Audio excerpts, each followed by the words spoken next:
উপেক্ষার জবাব ব্যাট হাতে দিলেন সঞ্জু। তার ১৭ রানের পর বল হাতে দাপট আর্শদীপের। প্রোটিয়াদের বিরুদ্ধে একদিনের সিরিজ জয় ভারতের। সামনের শরীর ছুঁড়ে অবিশ্বাস্য ক্যাচ সাই সুদর্শনের। তৈরি আগামী প্রজন্ম। দক্ষিণ আফ্রিকার মাটিতে বড় জয় তরুণ ভারতীয় দলের। প্রথম সারির সিনিয়র ক্রিকেটারদের বেশিরভাগদের ছাড়াও প্রোটিয়া ভূমে গিয়ে একদিনের সিরিজ জিতল টিম ইন্ডিয়া। সিরিজ নির্ণায়ক তৃতীয় ম্যাচে পারলে দক্ষিণ আফ্রিকাকে ৭৮ রানে হারালো ভারত। ২-১ ব্যবধানে ট্রফি ঘরে তুলল কেএল রাহুলের দল। জোহানেসবার্গের ওয়ান্ডারার্সে প্রথম ওডিআই ভারত জিতেছিল ৮ উইকেটে। এরপর সেন্ট জর্জেস পার্কে দ্বিতীয় ওয়ানডে ম্যাচ দক্ষিণ আফ্রিকা একই ব্যবধানে জিতে সিরিজে সমতা ফিরিয়ে আনে। বৃহস্পতিবার পার্লের বোল্যান্ড পার্কে বড় ব্যবধানে জিতে সিরিজ ফয়সালা করে নেয় ভারত। এদিন টস হেরে প্রথমে ব্যাট করে ভারত তুলে ৮ উইকেটে ২৯৬ রান। সৌজন্যে কেরালার নায়ক সঞ্জু স্যামসনের ঝকঝকে সেঞ্চুরি। তার এই ইনিংস উপেক্ষার জবাব হিসেবে দেখছেন কেউ কেউ।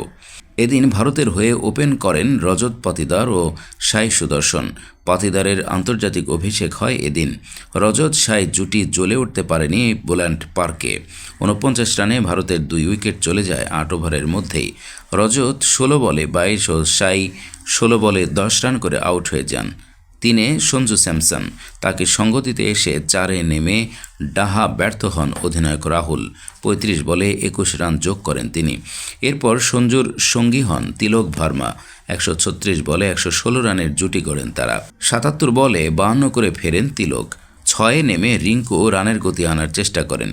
রিঙ্কুকে সঙ্গে নিয়েই সঞ্জু সেঞ্চুরি করেন। ১১৪ বলে ১০৮ রান করে ফেরেন তিনি। দীর্ঘ প্রতীক্ষার পর দেশের জার্সিতে প্রথম আন্তর্জাতিক সেঞ্চুরি আসে তার। সঞ্জু ফেরার পর অক্ষর প্যাটেল ব্যর্থ হন। মাত্র ১ রান আসে তার ব্যাটে। ওয়াশিংটন সুন্দর ১৪ রান করেন। রিঙ্কু ২৭ বলে ৩৮ করে ফেরেন। শেষ পর্যন্ত ভারত ৮ উইকেটে ২৯৬ রান তুলতে সমর্থ হয়।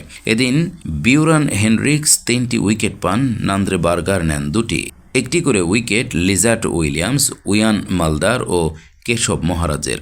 ২৯৭ রানের টার্গেট তাড়া করতে নেমে জয় পাওয়া সহজ ছিল না। তবে দক্ষিণ আফ্রিকার ওপেনার রিজা হেনরিক্স ১৯ ও টনি ডে জর্জি ৮১ করায় ইনিংসের শুরুটা ভালো হয় প্রোটিয়াদের। ৩ নম্বরে ব্যাটিং করতে নেমে রাসি ভ্যান্ডার ডুসেন ২ করে অবশ্য দ্রুত আউট হয়ে যান। অধিনায়ক এইডেন মাকরাম করেন ৩৬ রান। হেনরি ক্লাসেন করেন ২১ রান। ডেভিড মিলার করেন ১০ রান। শেষ দিকে হেনড্রিক্সের ১৮ রান ছাড়া বড় রান আসেনি কারো ব্যাট থেকে। ভারতের হয়ে ৩০ রান দিয়ে ৪ উইকেট নেন আর্শদীপ। ৩৮ রান দিয়ে ২ উইকেট নেন ওয়াশিংটন। ৪৫ রান দিয়ে ২ উইকেট নেন আবেশ। ৪৮ রান দিয়ে ১ উইকেট নেন অক্ষর। ৫৬ রান দিয়ে ১ উইকেট নেন Mukesh Kumar. Man of the match হন সঞ্জু স্যামসন। সিরিজ সেরা হয়েছেন আর্শদীপ সিং। এই ম্যাচে স্যামসন সেঞ্চুরির পর মিড ইনিংস ব্রেকে বলেন, সত্যি আবেগী লাগছে। এখন আবেগের মধ্য দিয়ে যাচ্ছি। এটা অর্জন করতে পেরে খুব খুশি। শারীরিক এবং মানসিকভাবে অনেক কাজ করেছি। ফলাফল নিজের রাস্তায় দেখতে পেরে খুশি। দক্ষিণ আফ্রিকা নতুন বলে খুব ভালো বল করেছে এবং পুরনো বলও ধীরে আসছিল। ফলে ব্যাট করা আরও কঠিন হয়ে যায়। কেএল রাহুল আউট হওয়ার পরে মোমেন্টাম ওরা ধরে নেয়। মহারাজ খুব ভালো বল করেছে। তবে আমি এবং তিলক শেষ পর্যন্ত দাঁড়িয়ে থাকলাম। আমরা আজ একজন অতিরিক্ত অলরাউন্ডারকে খেলিয়েছি। আমি এবং তিলক সিদ্ধান্ত নিয়েছিলাম যে ৪০ ওভারের পর থেকেই চালিয়ে খেলব। সামনের শরীর ছুঁড়ে অবিশ্বাস্য ক্যাচ সাই সুদর্শনের। অসাধারণ বললেও কম বলা হয়। পারলে ভারত দক্ষিণ আফ্রিকা সিরিজের তৃতীয় ওয়ানডে ম্যাচে হেনরিক ক্লাসেনের যে ক্যাচটি ধরেন সাই সুদর্শন, তা এক কথায় অবিশ্বাস্য। সিরিজের প্রথম ২ ম্যাচে পরপর হাফ সেঞ্চুরি করে সুদর্শন বুঝিয়ে দিয়েছেন তিনি কত ভালো ব্যাটার। এবার ক্লাসেনের এই ক্যাচটি প্রমাণ করল তিনি কোনো অংশে পিছিয়ে নেই ফিল্ডিংয়েও। ভারতের জন্য দুঃসংবাদ, আঙ্গুলে চোট পেয়ে টেস্ট সিরিজের বাইরে চলে গেলেন এই ম্যাচ উইনার। সারা বছর দাপিয়ে ক্রিকেট খেলেছে টিম ইন্ডিয়া। এবার বছরের শেষে টিম ইন্ডিয়া পৌঁছে গেছে দক্ষিণ আফ্রিকা। তবে তৃতীয় ম্যাচে চোটের কারণে খেলতে পারলেন না ঋতুরাজ গায়কোয়াড়। অস্ট্রেলিয়ার বিরুদ্ধে টি-20 সিরিজে দারুণ ছন্দে দেখা গেছে ঋতুরাজ গায়কোয়াড়কে। অন্যদিকে ওডিআই সিরিজের প্রথম ২ ম্যাচেই ঋতুরাজকে দেখা গেছে। তবে টিম ইন্ডিয়ার ওপেনিং ব্যাটার ঋতুরাজ আঙুলের চোটের কারণে দক্ষিণ আফ্রিকার বিরুদ্ধে তৃতীয় ও শেষ ওয়ানডে খেলতে পারেননি। টি-20 ফরম্যাটে গায়কোয়াড় শারীরিক অসুস্থতার জন্য খেলতে পারেননি, তবে ওডিআই সিরিজের জন্য একাদশে ফিরে আসেন। যেহেতু এই সিরিজে বেশ কয়েকজন সিনিয়র খেলোয়াড়কে বিশ্রাম দেওয়া হয়েছিল, তাই ওপেনিং করার সুযোগ পান ঋতুরাজ। জোহানেসবার্গে সিরিজের উদ্বোধনী ম্যাচে উইয়ান মুলদারের বলে মাত্র 5 রানে আউট হন তিনি। এরপর নন্দ্রে বার্গারের বলে দ্বিতীয় ম্যাচে 4 রান বানিয়ে প্যাভিলিয়নে ফেরেন তিনি। আজকের ম্যাচে টসের সময় টিম ইন্ডিয়ার অধিনায়ক কে এল রাহুল ঋতুরাজের চোটের কথা বলেন এবং চোট সারিয়ে উঠতে না পারায় শেষ ম্যাচে দলের বাইরে চলে গেছেন বলে জানান। ভারতীয় ক্রিকেট বোর্ড ঋতুরাজের ইনজুরির বিষয়ে একটি আপডেট প্রকাশ করেছে। বিসিসিআই এর বিবৃতিতে জানানো হয়েছে, দ্বিতীয় ওয়ানডেতে ফিল্ডিং করার সময় আঙুলে আঘাত পেয়েছিলেন ঋতুরাজ। তিনি এখনও পুরোপুরি সুস্থ হয়ে উঠতে পারেননি। তিনি বিসিসিআই মেডিকেল টিমের তত্ত্বাবধানে রয়েছেন। উল্লেখ্য, গায়কোয়াড় 2 ম্যাচের টেস্ট স্কোয়াডের অংশ। তার চোটের ওপর নজর থাকবে বিসিসিআইয়ের। 26 ডিসেম্বর থেকে শুরু হতে চলেছে ভারত ও দক্ষিণ আফ্রিকার টেস্ট সিরিজ।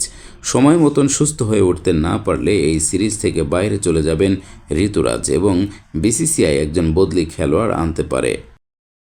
দুরন্ত 17 রানে গিল বোঝালেন টেস্ট সিরিজের জন্য তৈরি। বড় রান যশস্বীর ব্যাটেও। একদিকে পারলে যখন দক্ষিণ আফ্রিকার বিরুদ্ধে সিরিজের তৃতীয় তথা শেষ ওয়ানডে ম্যাচ খেলতে ব্যস্ত ছিল লোকেশ রাহুলের নেতৃত্বাধীন ভারতীয় দল, ঠিক সেই সময়ে প্রিটোরিয়ায় টেস্ট সিরিজের প্রস্তুতিতে মাঠে নেমেছেন বিরাট কোহলি, রোহিত শর্মারা। নিজেদের মধ্যে 3 দিনের একটি প্রস্তুতি ম্যাচ খেলেছেন টেস্ট স্কোয়াডে নির্বাচিত হওয়া ভারতীয় তারকারা। তাদের সঙ্গে যোগ দিয়েছেন ভারতীয় এ দলের ক্রিকেটাররা। স্কোয়াড প্রস্তুতি ম্যাচের প্রথম দিনের বেশ কিছুটা সময় বৃষ্টিতে নষ্ট হয়, তাই পিচের গতি ও বাউন্সের সঙ্গে সরগর হওয়ার পর্যাপ্ত সুযোগ পাননি রোহিতরা। তবে দ্বিতীয় দিনে আকাশ ছিল ঝকঝকে। অনুকূল আবহাওয়ায় ভারতের সিনিয়র তারকারা নিজেদের যথাযথ ঝালিয়ে নেন টেস্ট সিরিজের আগে। এমনিতে রুদ্ধদ্বার স্টেডিয়ামে খেলা হচ্ছে ভারতের স্কোয়াড অনুশীলন ম্যাচটি। খবর অনুযায়ী এই ম্যাচে দুর্দান্ত 17 রান করেছেন শুভমান গিল। দক্ষিণ আফ্রিকার বিরুদ্ধে 2টি টি20 ম্যাচে ব্যাট করতে নেমে সফল হননি গিল। তিনি একটি ম্যাচে 0 রানে আউট হন। অন্য ম্যাচটিতে গিল সংগ্রহ করেন মোটে 8 রান। তবে ফরম্যাট বদলে মাঠে ফিরতেই বড় ধরনের হদিশ মিলল শুভমানের ব্যাটে। গিল ছাড়াও প্রস্তুতি ম্যাচে বড় রানের মুখ দেখেন যশস্বী জয়সওয়ালও। তিনি ব্যক্তিগত অর্ধশতরান পূর্ণ করেন, তবে তাকে 17 রানে পৌঁছানোর সুযোগ দেয়নি টিম ম্যানেজমেন্ট। বাকিদের ব্যাটিং প্র্যাকটিসের সুযোগ দিতে 17 রানে পৌঁছানোর আগেই তুলে নেওয়া হয় যশস্বীকে। উল্লেখ্য, যশস্বীকে দক্ষিণ আফ্রিকার বিরুদ্ধে টেস্ট সিরিজে ওপেনার হিসেবে দেখা যেতে পারে। তিনি যদি রোহিতের সঙ্গে ইনিংসের গোড়াপত্তন করেন তবে শুভমান গিলকে 3 নম্বরে ব্যাট করতে হবে। যদি রোহিতের সঙ্গে শুভমান ওপেন করতে নামেন তবে যশস্বীকে রিজার্ভ বেঞ্চে বসতে হতে পারে। আপাতত 2 তারকাই অনুশীলন ম্যাচে বড় রান করে বুঝিয়ে দিলেন যে ফর্মে রয়েছেন তারা। 2 তরুণ তুর্কির ছন্দে থাকা আশ্বস্ত করবে রাহুল দ্রাবিড়দের।